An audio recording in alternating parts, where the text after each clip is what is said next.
Basically, back in '97, late '97, one late night, around about 11, half past 11, something like that, there was a loud smash through the window. A brick came through the window and banging on the door. Obviously, I was asleep and pretty much half naked, as you do when you're in bed, and I answered the door, worried about what was going to happen. And as I opened the door, there was all this shouting and swearing, and Vinnie Jones then came at me, grabbed the back of my head. I can't remember now what he was saying, but he then sunk his teeth into my scalp and then punched me in the face. I was knocked backwards, fell to the ground. While he was hurling abuse at me, he then proceeded to stamp on my head. Most of the time, he'd done it a lot of times. He stamped a lot.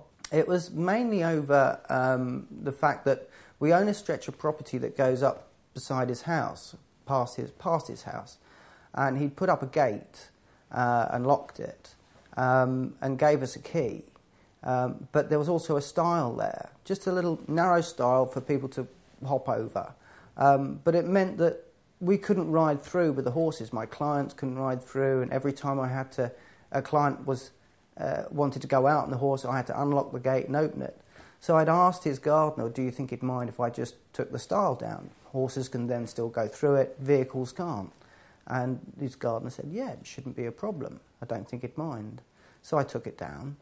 And then the next thing I know is he said, no, you better put it back up. Vinnie's not happy about it. So I put it back up.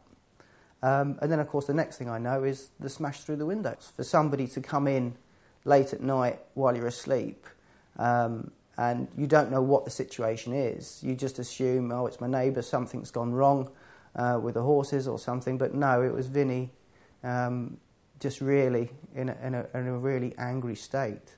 So it left me very shocked that my neighbour would do something like that to me, and I now just feel a lot of resentment towards him for that. Putting Vinnie Jones in Celebrity Big Brother, I think, is a mistake, because I think something will kick off in there, in that I think he'll just see red at some point and lose his temper. Whether that happens or not, I can't really say. I haven't got a crystal ball, but I think there's a lot of potential for that to happen. And maybe it's a good thing that it happens, and then people really see him for what he is. That's the whole point in the programme. I think Channel 4's taking a big risk putting Vinnie in the show. I think it seems that I don't think they've thought it through carefully. I'm pretty positive that it seems as though they want people to watch the show because something might kick off on it. And I think that's really quite wrong. It's not particularly morally correct or right.